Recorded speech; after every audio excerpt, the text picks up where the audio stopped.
Olá, bom dia. Muito obrigado pela sua companhia aqui no Noticidade Manhã nesta terça-feira.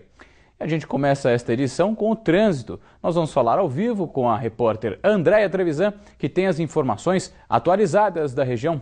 Bom dia, Andréia. Onde você está neste momento?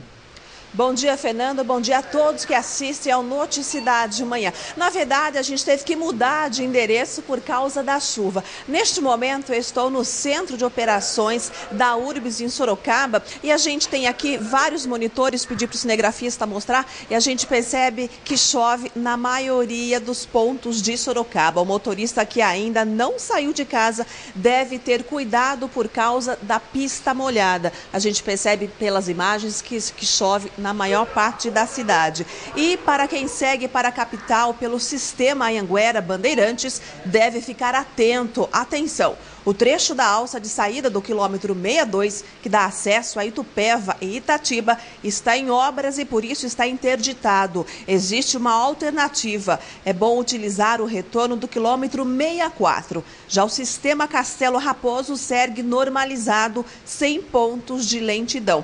E lembrando que hoje o rodízio municipal proíbe no centro expandido da capital carros com placas final 3 e 4. O horário é das 7 da manhã até as 10 horas da manhã e das 5 da tarde às 8 horas da noite. A multa para quem insistir é de R$ 85,12, além de 4 pontos na carteira. É melhor evitar. Fernando. Obrigado, André, pelas informações. A gente volta daqui a pouco. É hora de conferir algumas das notícias que são destaques na região. O Jornal de Jundiaí desta terça-feira, 2 de abril, traz as seguintes manchetes. Polo Industrial de Jundiaí reúne várias empresas que apostam em centros de pesquisa e tecnologia. Prova disso é o crescimento do número de depósitos de patentes por todo o mundo. E ainda, assaltado 2 vezes, comerciante da cidade recorre a câmeras de monitoramento para fugir da violência. Estas e outras notícias você pode ter mais detalhes no Jornal de Jundiaí.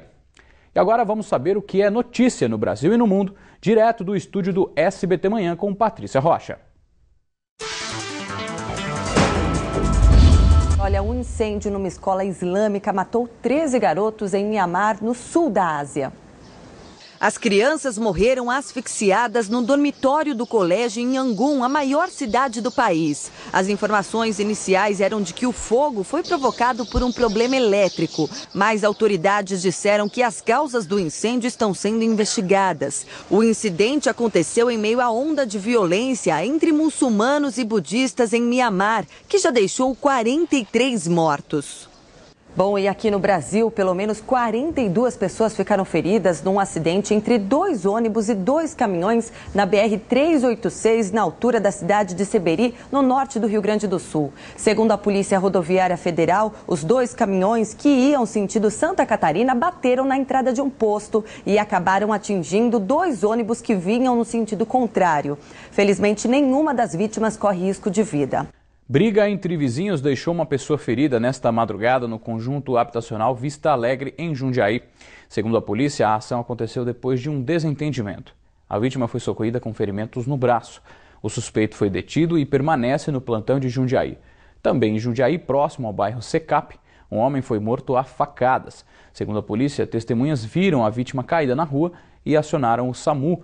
A vítima não resistiu e morreu no local. Ninguém foi preso.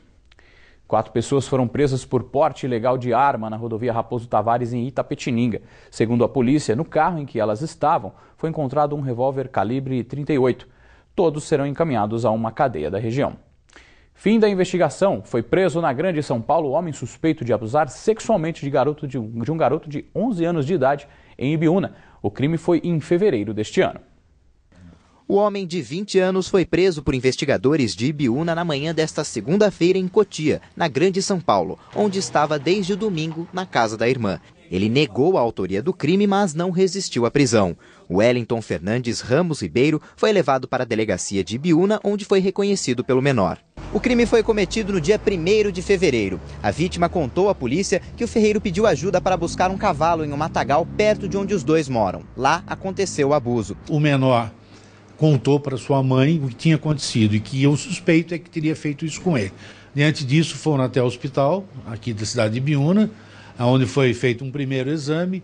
Daí vieram até a delegacia de polícia, onde ele contou a sua história e apontou o suspeito como autor dos fatos.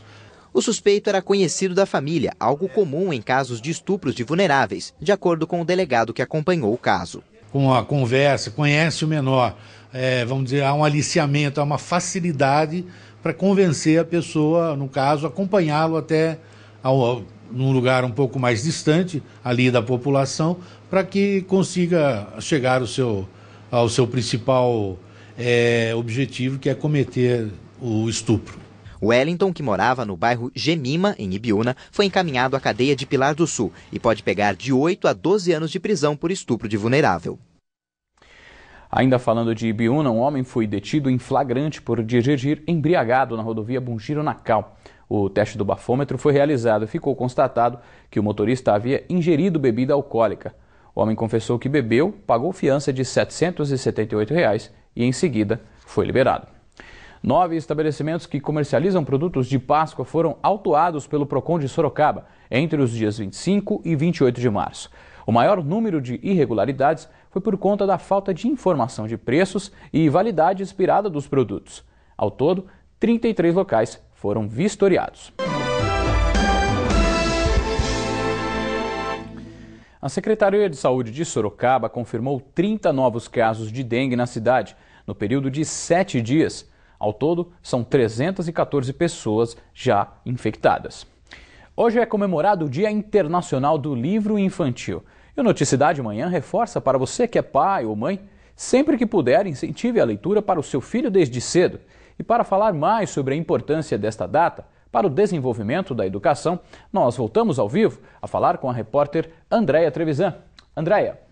Fernando, só uma curiosidade, esta data é comemorada em mais de 60 países e, na verdade, é uma homenagem ao escritor dinamarquês, um escritor dinamarquês que criou várias histórias que encantam várias gerações, como o Patinho Feio e a Pequena Sereia. Esta data é o aniversário deste escritor dinamarquês. E para falar sobre a importância da leitura desde cedo, eu converso agora com Claudinei César Zago. Bom dia, professor. Desde quando a leitura deve ser incentivada? Tem até livro plástico, né, para o bebê brincar dentro da banheira. Bom dia. Bom dia, é verdade. As crianças, quanto mais cedo entrarem no mundo da leitura, da literatura, mais fácil ela vai desenvolver o hábito e o gosto pela própria escrita, pela leitura. As crianças, até 6 meses de idade, por exemplo, querem pegar o livro, querem manusear o livro, inclusive levam à boca, né? Há estudos que comprovam que a criança precisa sentir o tato, né? No tato. O objeto, então, tem um caráter tátil. Mais tarde, com os trabalhos pedagógicos, vamos dizer assim, as crianças começam a se interessar pela contação de histórias.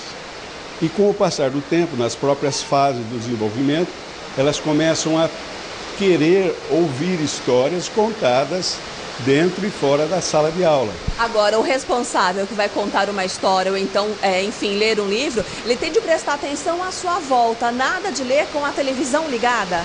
Não, é verdade. O ambiente alfabetizador para a leitura tem que ser o mais propício possível. Tanto é que isto é uma questão bastante discutida, que o gosto pela leitura começa pelo gesto de leitura. E esse gesto de leitura é uma leitura que o pai e a mãe podem fazer em casa logo cedo. Aliás, até em fase intrauterina, a mãe já conta histórias. Então a criança começa já a sentir o encantamento pela fantasia, pela imaginação, até mesmo antes de nascer. E depois, no ambiente escolar, a criança já começa a perceber um universo inteiro ao seu redor, que é composto por um mundo letrado. E esse mundo letrado precisa ser decifrado, decodificado.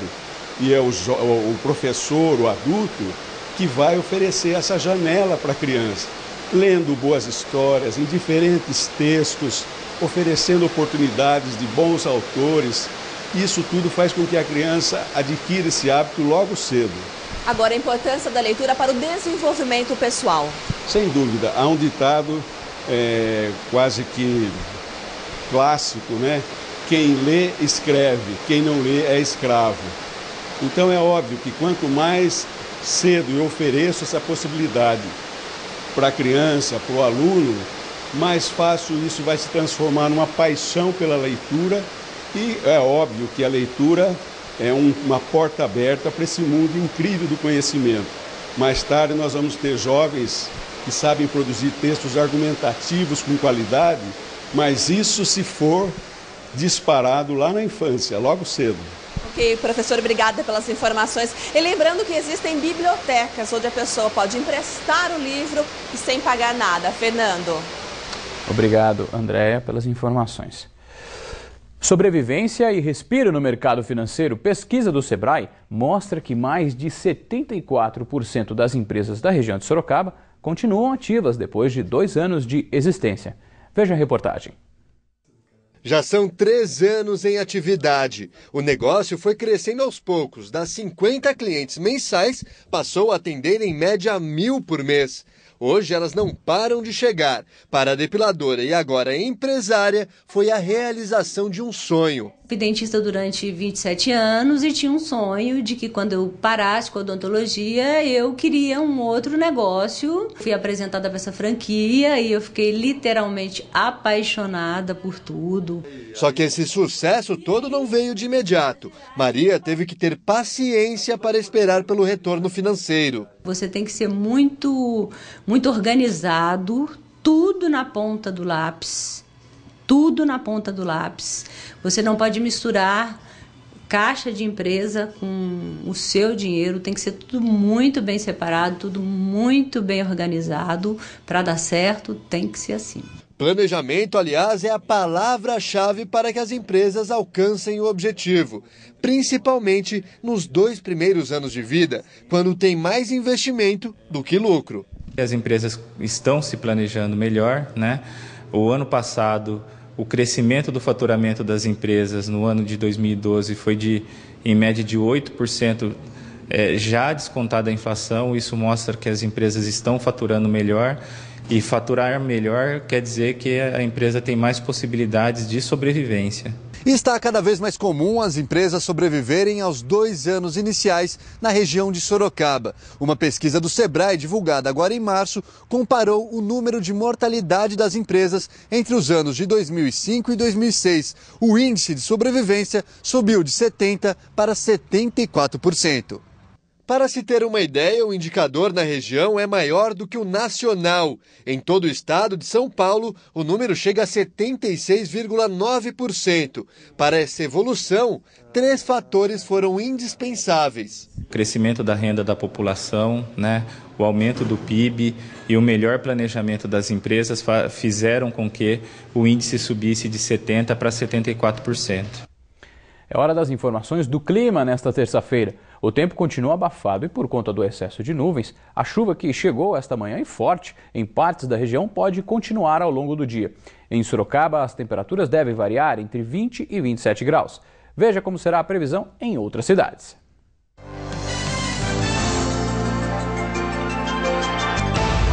Em Porangaba, as temperaturas ficam entre 21 e 28 graus. Pilar do Sul tem mínima de 19 e a máxima não passa dos 26.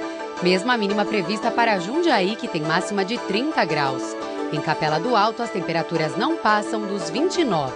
Já ouviu falar em compostagem doméstica? No quadro Notícias do Campo de hoje, você vai conhecer como é feito este processo, que pode melhorar o desenvolvimento da sua horta.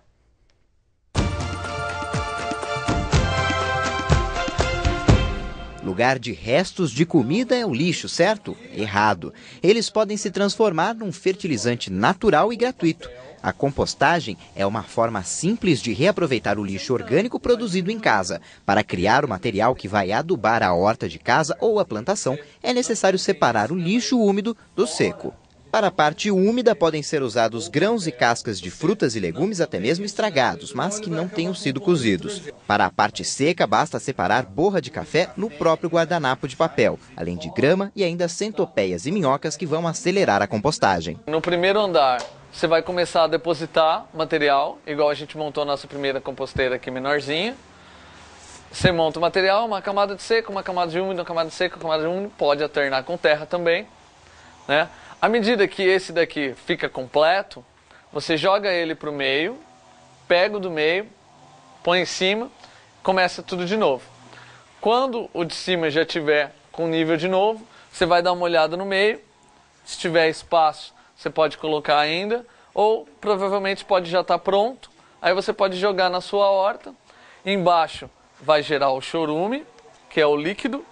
Os recipientes fechados com furos devem ficar num local seco e sem contato com a luz do sol. Lá dentro, as bactérias e os fungos vão agir, num processo que leva em média 3 meses para formar o composto final. Eles são decompositores, então eles podem, tem algumas espécies que são maléficas à nossa saúde. O ideal é você evitar o contato, com machucados, feridas, algum corte, usar luva. Os micro-organismos criam esse material que parece uma terra mais fina, o humus. Abaixo dele vai ficar o chorume, composto rico em nutrientes, diferente do que é produzido no lixo comum. O chorume do lixo, ele tem muito composto industrial, tem plástico junto, então ele acaba gerando também coisas como chumbo, alumínio, vai tudo junto para o solo. E aí ele é mais contaminante. Tanto o chorume quanto o humus são ricas fontes de nutrientes para as plantas, mas como são muito concentrados, é necessário não exagerar na quantidade colocada na terra e diluir o chorume em água. O chorume você vai diluir ele 1 para 100, um pouquinho, 10 ml de chorume, você mistura o resto 1 litro de água. Você mistura na garrafa PET de 1, 2 litros, você mistura ele na água, dilui ele na água e pode estar regando a horta direto. Além de trazer mais fertilidade para a horta, a compostagem tem uma vantagem ambiental, já que o lixo orgânico usado no processo iria para lixões e aterros sanitários, sem qualquer tipo de aproveitamento. Diminuir um impacto para os aterros, que já estão com seu suporte no limite, a gente está cada vez mais procurando novas áreas para aterro. E aí cada um faz a sua parte, cuidando do seu próprio lixo, que seria o ideal. E ainda tem esse produto final que é interessante para cultivo de plantas.